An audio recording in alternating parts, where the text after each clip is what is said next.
कार्यक्रम के प्रायोजक हैं श्री मदन भाई रेखाबेन हुमड़, रूपेन प्राची हुमड़, अनगवीर आर्शवीर हुमड़, रिक्ता विशाल सेठी, आरिका अर्जुन सेठी। 24 तीर्थंकर भगवान की, गुरु गौतम स्वामी की, चारित्र चक्रवर्ती 20वीं सदी के प्रथमाचार्य श्री शांति सागर जी महाराज की, परंपराचार्य मुनि कुंजर आचार्य श्री आदि सागर जी महाराज की, तीर्थ भक्त श्रोमणी आचार्य श्री महावीर कीर्ति जी महाराज की, वात्सल्य रत्नाकर वित्त ज्ञान श्रोमणी ममदादा गुरु आचार्य श्री विमल सागर जी महाराज की, तपस्वी सम्राट आचार्य श्री सरमती सागर जी महाराज की, पूज्यपाद गुरुदेव आचार्य भगवान श्री पुष्प दंत सागर जी महाराज की,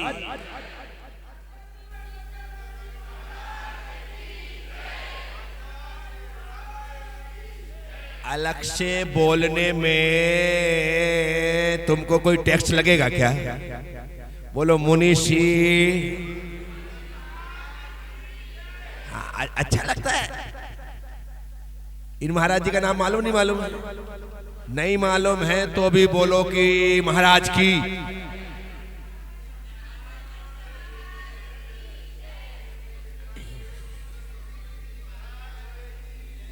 ऐसे शोरगुल में तुमने जय बोल दी कि लोग सुनकर के भी समझ नहीं पाए कि नाम क्या है? एक व्यक्ति तरीके से बोलता मुनि श्री शांति तीर्थ जी महाराज की, तो कितने सारे लोगों को पता चल जाता। और वो वाले महाराज जी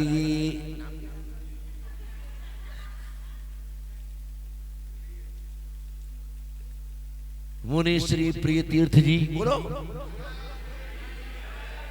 ऐसे देखो, बड़ों को तो लोग सब कुछ देते हैं, मान भी देते हैं, सम्मान भी देते हैं, यश भी देते हैं, प्रतिष्ठा भी देते हैं, भीड़ लगा करके आहार भी देते हैं, धक्का भी देते हैं, सब देते हैं। लेकिन छोटों को कम से कम ज्यादा नहीं तो उनका नाम लगा कर के दिन में 2 बार जयकार तो करना ही चाहिए। क्या? उसका फायदा एक ही होता है कि उन्हें कम से कम लगता है कि हाँ हम भी हैं। क्या लगता है? ये जरा सी बात है लेकिन बड़ी काम की है। लोग इस पर ध्यान देते नहीं। हमारे घर में बच्चे होते ना तो घर में चहल पहल होती है। अभी जिनके घरों से बच्चों को लेकर के उनकी माँ पीहर चली गई, उनसे पूछो उनके घर में कैसा सन्नाटा है? इसलिए जो रौनक है ना वो बच्चों से है। किससे है? इसलिए बड़ों का ख्याल रखना चाहिए लेकिन बच्चों का ख्याल उनसे ज्यादा रखना चाहिए क्योंकि उनसे रौनक रहती है। तो मैं आनंद यात्रा के तहत यहाँ पर इस सदन में बैठ करके आप सभी लोगों से थोड़ी सी बात करने के लिए मुखातिब होते हुए आपसे कोई लंबी चौड़ी बात नहीं करूंगा, कोई शास्त्रीय ऐसी बात नहीं करूंगा, लेकिन जो बात करूंगा वो शास्त्र के बाहर की भी नहीं होगी। बस फर्क इतना पड़ता है, शास्त्र में आचार्यों ने संस्कृत में प्राकृत में कहा है, मैं अपनी ठेठ हिंदी में कहता हूं। वो ठेठ हिंदी में कहने के चक्कर में क्या हो जाता, वो अपनी बात शास्त्री नहीं मानी जाती। अभी मैं 2-4 गाथाएं बोल दूं, आपको यार महाराज जी कितने ज्ञानी। क्या आप हंस रहे हैं? इसलिए प्रवचन का सिस्टम है, 4-6 गाथाएं बड़ी भारी भारी बोल दो तो ये 4 पंडित को पता होता है कि कौन सी गाथा किस ग्रंथ से बोले। बाकी लोगों को लगता बाप रे बाप महाराज जी आए बड़े ज्ञानी हैं, बाकी मुझसे तुमको बातचीत तो करना है ही नहीं।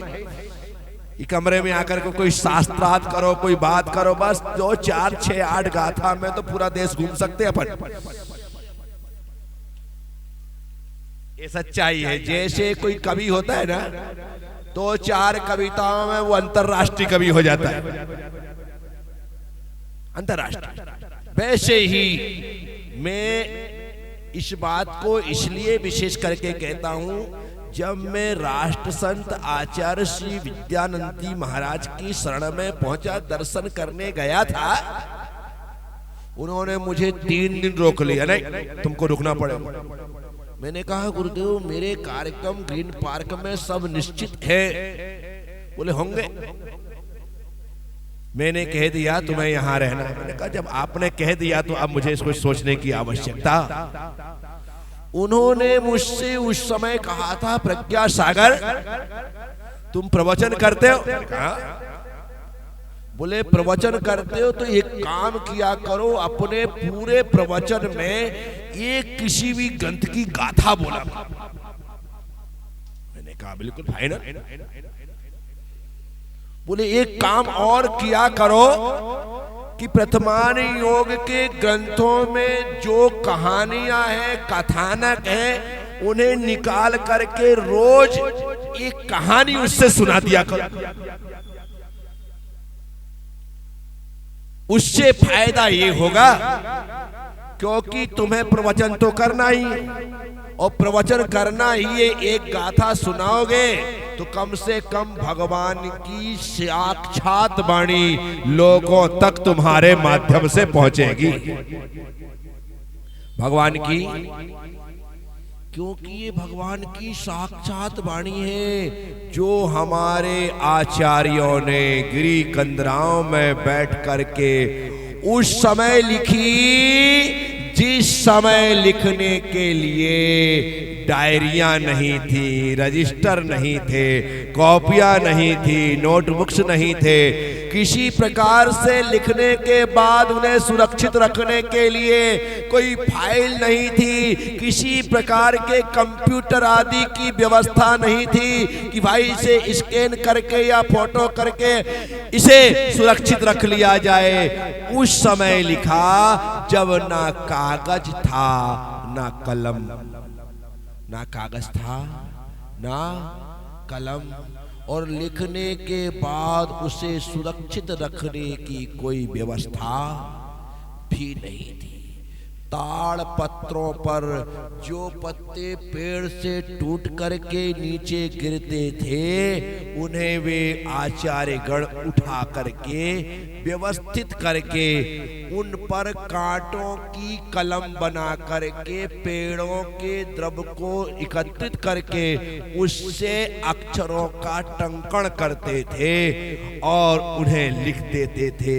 क्यों? क्योंकि उन्हें पता था आज हम नहीं लिखेंगे तो कल लोगों को भगवान की वाणी का लाभ नहीं मिलेगा।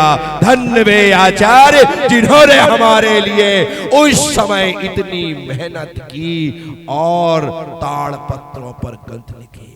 लिख करके वहीं पर उन्होंने जैसा बना वैसे उन्हें बांध करके वृक्षों की खोखर में रख दिए। उनके पास कोई बैग नहीं था उसमें जमा के रख लेते। उनके पास कोई गाड़ी नहीं थी कि बैग में रख के गाड़ी में रखवा देते। उनके पास कोई ऐसे ब्रह्मचारी नहीं थे जो उठाना रखना कर सकते थे।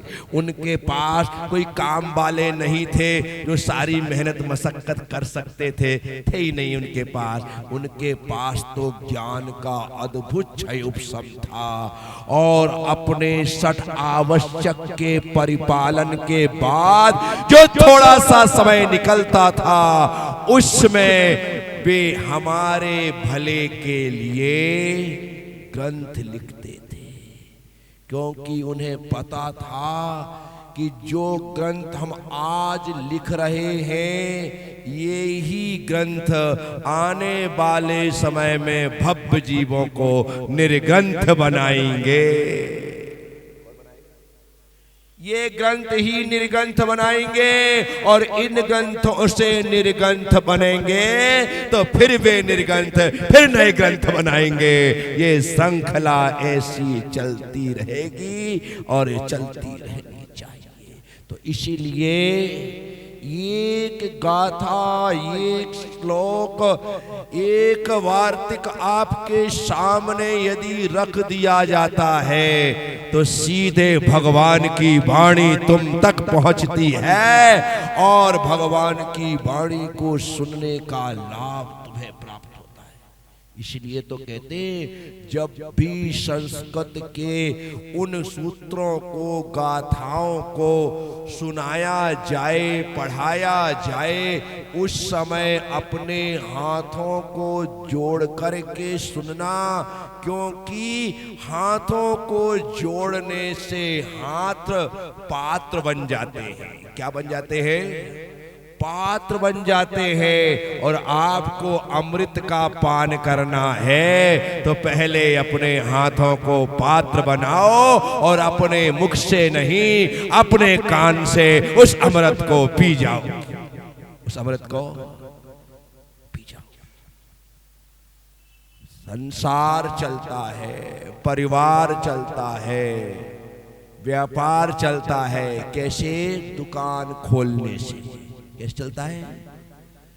परिवार को चलाने के लिए दुकान खोलना जरूरी है और आत्मा के कल्याण के लिए दो कान खोलना जरूरी है। क्या जरूरी है? दो कान। क्या?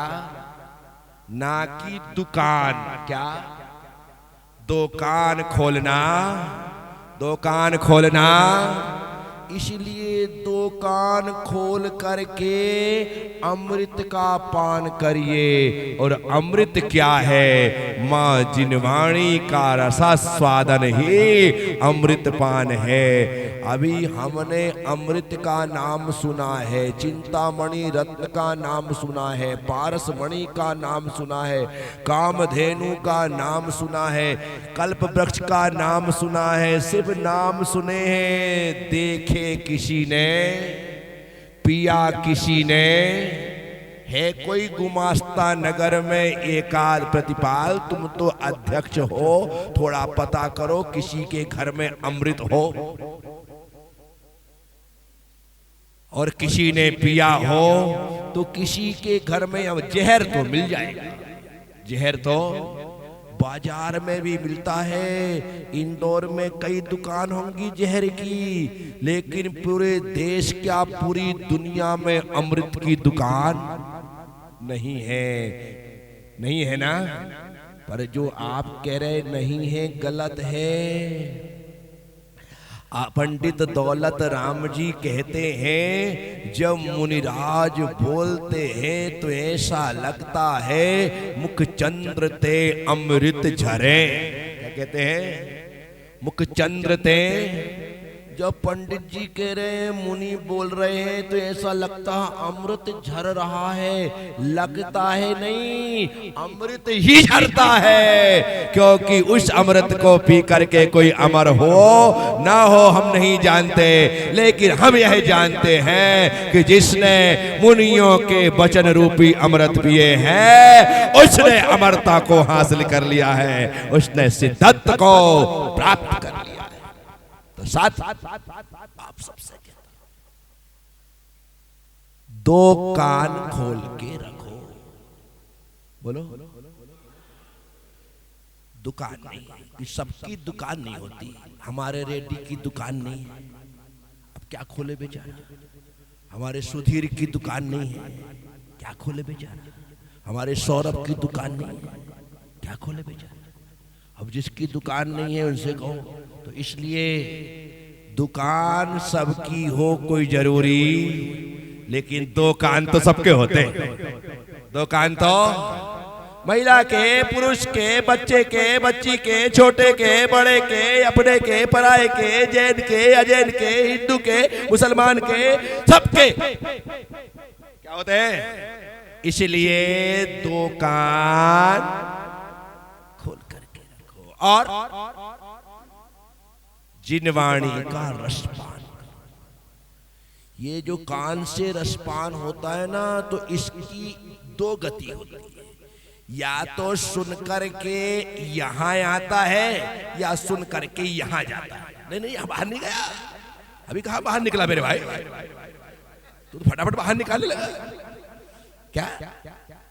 जिनवाणी को सुनने में दो स्थिति बनती महाराज, एक तो सुन करके यहां आए और एक सुन करके यहां जाएगा। जिसके यहां आएगा वो ऐसा बन जाएगा, जिसके यहां जाएगा वो पंडित बन जाएगा, और जिसके बाहर निकल जाएगा वो तुम्हारे जैसे रह जाएगा।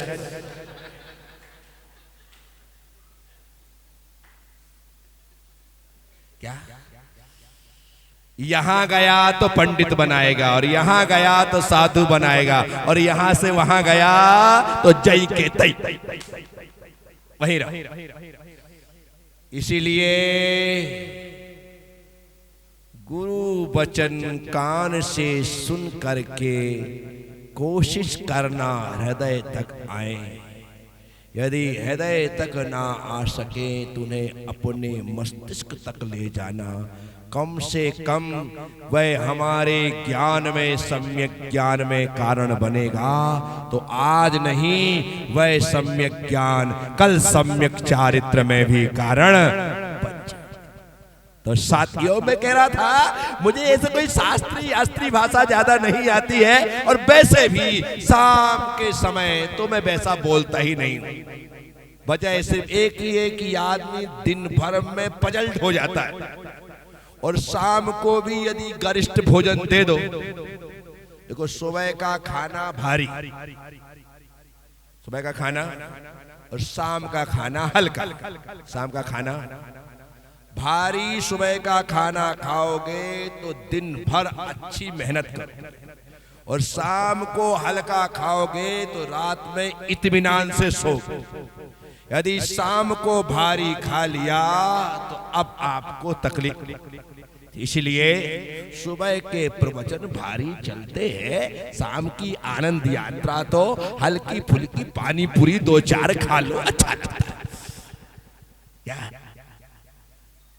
तो साथियों, मैं आप सबसे बात युद्ध की चल रही बात, हम यहां आनंद यात्रा के लिए बैठे। भारत की सरहद दहल रही। इस कार्यक्रम के प्रायोजक हैं श्री मदन भाई रेखाबेन हुमड़, रूपेन प्राची हुमड़, अनगवीर आर्शवीर हुमड़, रिक्ता विशाल सेठी, आरिका अर्जुन सेठी।